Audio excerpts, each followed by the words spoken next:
My parents evicted me to let my favored sister move in, despite me purchasing the house. But justice struck swiftly. I'm Sophia, 37, a senior executive at a top Wall Street investment firm, where I've built my career over 15 years. This story centers on my strained bond with my sister Claire, 47, my parents, both in their late 70s, and a home I recently bought for them, now the heart of relentless family conflict. To understand, we must go back. My parents were in their late 40s when I was born, an unexpected addition. My mother often noted they already had Claire, then 10, who was plenty.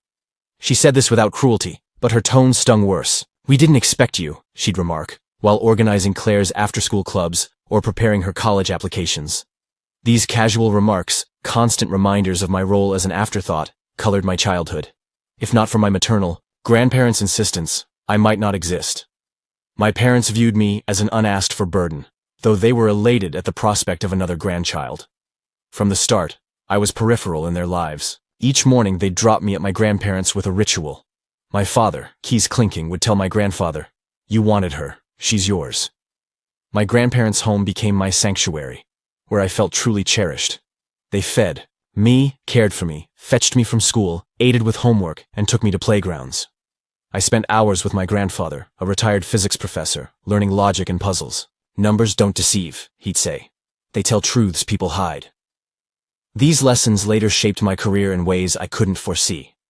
At their dining table, my grandmother, a retired literature teacher, guided my studies daily, ensuring I mastered every concept. Her patience seemed boundless.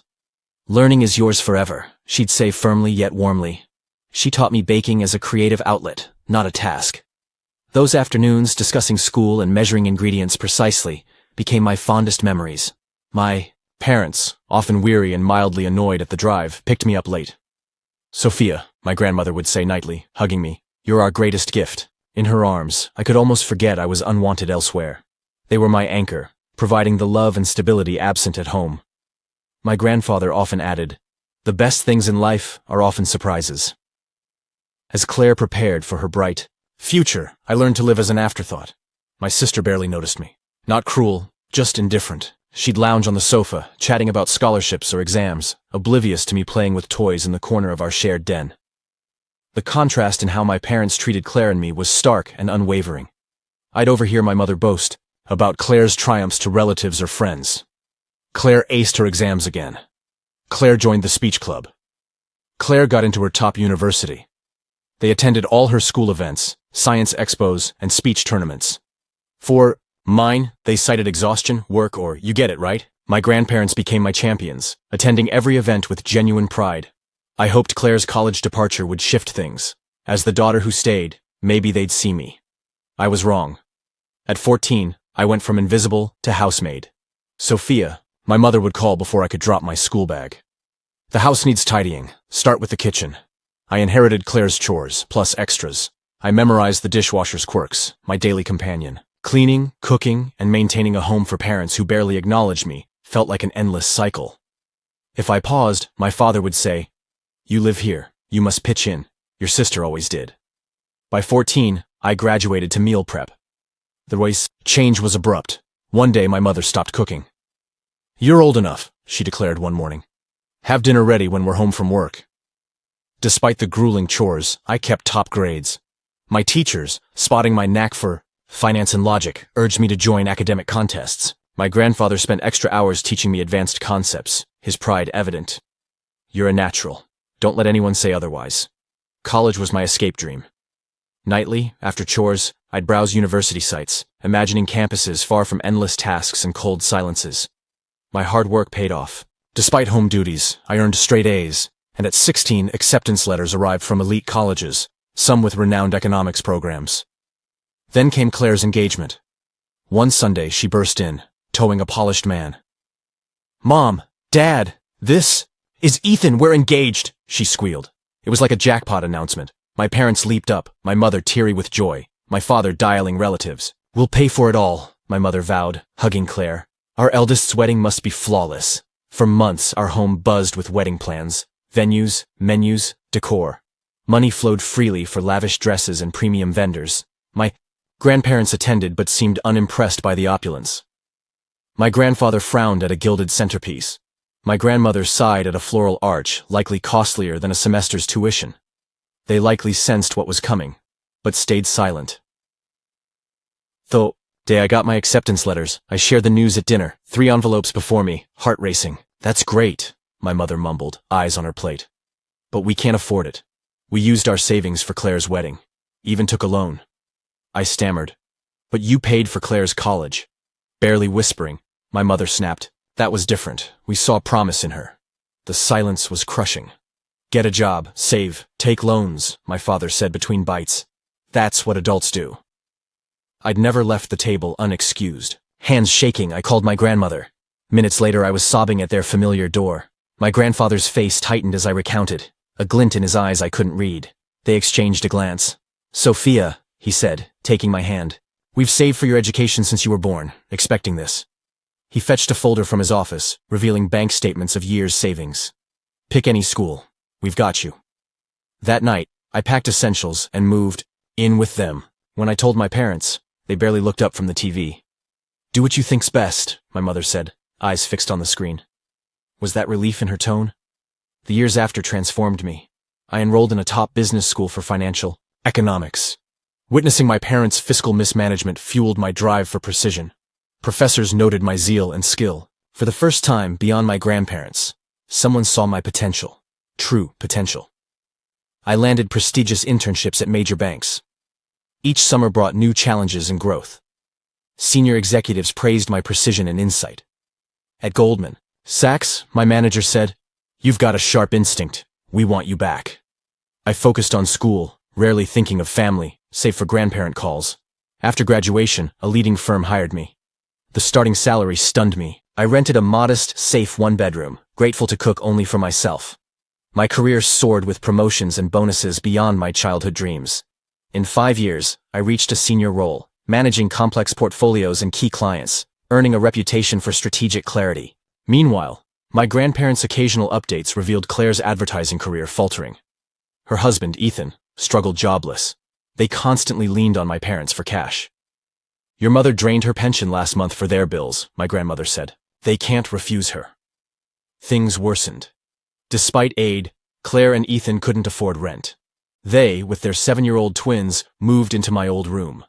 My parents, once proud of Claire's potential, now supported her entire family on dwindling funds. I stayed distant, building my life and career. Each raise, deal, and success quietly proved I wasn't the failure my parents predicted. By my mid-30s, I had hefty savings, including enough for a home. Then tragedy struck. My grandfather died suddenly from a stroke. He'd been my true father, my rock. My grandmother, his partner for over 50 years, lost her light. She passed 2 months later.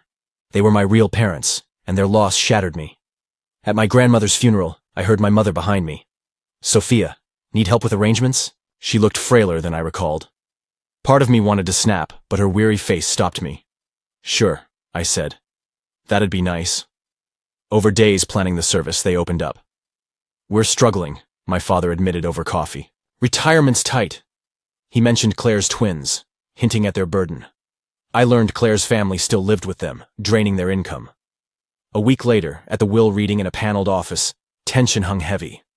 Claire, Ethan, and my parents sat across from me. The notary, Mr. Thompson, read in a flat tone. I expected routine legalese, but his words jolted us. To our granddaughter Sophia, we leave our home at 1428 Oak Lane and $150,000. Silence roared. My mother gripped my father's arm, knuckles white. Claire's jaw dropped. Mr. Thompson continued, addressing my mother. A note from Mr. Carter to his daughter Elizabeth. We gave you $200,000 when you needed it. As we honored your needs, we trust you'll honor our choice. My mother's face paled. Claire and Ethan exchanged nervous glances.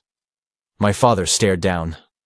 Outside, my parents approached, their calm funeral demeanor gone, replaced by desperation. Sophia, we assumed we'd get the house, my mother quavered. We're struggling. The mortgage, Claire's family. We need it, my father added, running a hand through thinning hair. Claire chimed in about her twins needing a yard. I drove off, their pleas echoing. Over weeks, I pondered my grandparents' gift. Their home held memories, but my life was city-based, and it was too big for me alone. I learned of my parents' mounting financial woes. Supporting Claire had gutted their savings, and their mortgage loomed. After reflection, I decided to sell my grandparents' house, and, with my savings, buy my parents a simpler home. A single-level bungalow with a garden, low maintenance for their retirement. They wept with gratitude when I shared the plan. After weeks of searching, we found the perfect spot. A charming ranch-style home in a quiet suburb, with wide entries and no stairs. Post-purchase, they raved. "We need a proper housewarming," my father said. "We'll handle it all." "Lovely," I replied, planning to present the deed at the event. "Let me know when." Weeks passed. Busy with work, I awaited an invite. "Still planning," my mother would say. "These things take time." My father added, "We want it perfect, soon." Their vague replies nagged me. One night, after another dodgy call, I searched Claire's name on social media. We weren't connected. I hadn't checked her page in years. Her latest post, hours old, read, "So excited for Mom and Dad's housewarming this Saturday. Ready to celebrate in this gorgeous home." Comments confirmed dozens attending. Photos showed caterers and decor. Weeks of planning, not a last-minute bash. I called my mother, fingers trembling. "Hey, Mom, about the housewarming. Got a date yet?" "Oh, not quite," she said smoothly. "Maybe a few weeks, still sorting details." Everyone but me, it seemed. As Saturday neared, I debated. Confront them? Ignore it? How could they exclude me from a party for the house I bought? I'd soon learn, not as planned. Saturday, I parked a block from the house. Through windows, I saw dozens mingling, Claire's friends, kin, neighbors. My mother, in her finest necklace, greeted guests. My father gave tours of my house. Lights twinkled, banners welcomed. Music and laughter spilled out. Clearly they'd planned this for weeks, without me. I sat in my car, watching Claire's twins race past adults doting on them. Through the front window, I spotted moving boxes labeled in Claire's script, her family's relocation underway. I took a deep breath, slipped in via the back door. The house smelled of roses and gourmet food. Following my father's voice, I heard him tell a living room crowd. After years of hard work, we secured our dream home. My mother chimed in, "Don't forget Claire. She helped with the deposit. Such a devoted daughter, always family first." She added, "Unlike some." Asked about me, she said, "Our younger girl's too caught up in her job to care about us." Heat flushed my cheeks as I stood in the doorway. "Actually," I said, "you've got that wrong." The room fell silent. My father recovered, first, forcing a smile. "Sophia, what a surprise. Especially since you didn't invite me to the housewarming for the house I bought," I said, stepping forward. The silence deepened. Claire's husband shuffled, uneasy. One twin tugged Claire's dress, asking why everyone looked upset. "You bought it, sure, but it's ours now," my mother said sharply. "You can't expect endless thanks." My father, gaining nerve, nodded. "Exactly. And frankly, you're not welcome. This is for family." "And," my mother added, "Claire's family will live here too. They've sold their place. The twins need stability." I pulled a folder from my bag. "You're mistaken," I said, holding up the deed. "And papers. This house is mine. I never transferred it." My mother's face drained from pale to gray. My father stammered about family duty. Claire's confident smirk faltered as her plan unraveled. Hands trembling, I pressed on. "I meant to gift it tonight, hoping for a fresh start. Instead, you've shown nothing's changed." "You can't do this!" my mother shrieked. "We're your parents." "No," I said softly. "You're just my birth givers. My grandparents, my real parents, taught me family's more than blood. They also taught me finance, which is why I own this, and you don't." To the stunned guests, I said, "Sorry, the party's over. This is my property, and I'm asking everyone to leave." My parents, Claire, Ethan, the twins, and guests left, some in tears. From the porch, I watched cars vanish until the street emptied. The decorative lights mocked in the yard. Inside, half-drunk glasses and abandoned plates littered surfaces. The house, meant as a peace offering, became the final break. Weeks later, I learned they'd bought a small flat with their old home's sale proceeds. Claire, Ethan, and the twins crammed in with them. 3 generations in a 2-person space. They called constantly at first, voicemails swinging from rage, "You're heartless," just as your grandparents feared, to guilt, "How could you hurt your family?" I blocked their numbers, emails, and social media. The empty house stood as a monument to our broken ties. I meet a realtor tomorrow. It's not worth salvaging. Some bonds, like faded photos, belong in the past. I've vowed to my future children, they'll never compete for my love or doubt their place. Unlike my parents, I'll love them equally, unconditionally, as my grandparents loved me. That Saturday exposed my family's truth. Arriving uninvited to the housewarming, I saw dozens of guests, catered food, and Claire's moving boxes. My father boasted, "After years of toil, we got our dream home." My mother credited Claire for the deposit, dismissing me. Sophia's too busy for family. It echoed every childhood slight, every favor for Claire, every moment I was an afterthought. Standing in the doorway, watching them rewrite history to move Claire's family into my house without asking, brought unmatched clarity. "Actually," I said, silencing the room, "you're wrong about who bought this house." Their faces, shock, shame, then defiance, told me everything. My mother snapped, "It's ours now. Claire's family needs it." I showed the deed. "No, it's mine. I never signed it over. I plan to gift it tonight, but that's off." "You can't!" my mother cried. "We're your parents." "You have no rights," I said, "except what I grant. Now, everyone leave my property." Chaos followed. Guests fled, twins wailed, my father tried saving face. My mother's last jab, "How could you do this to family?" fell flat against my resolve. They squeezed into a tiny flat. Messages poured in. My father demanded legal review. Claire begged for her kids. My mother called me cruel. I blocked them. The house, a lost chance for reconciliation, spurred my final exit.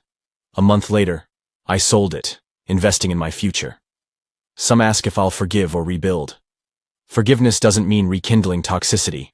Sometimes, it's forgiving yourself for walking away. Before storing my parents' old engagement photo, I swore my children would never feel conditional love, sibling rivalry, or family doubt. The cycle of favoritism and manipulation ends with me. Last driving by their flat, I saw Claire's twins in a small yard. I felt a pang, not for lost ties, but for bonds that never were. My grandparents showed me family means love, respect, and mutual care, not just blood. I carry their wisdom into my new life. Love should be given freely, not earned. Family transcends biology. Sometimes, walking away is healthiest. I deleted my mother's last unread email. Its excuses or accusations didn't matter. I've learned to value myself over their fleeting approval.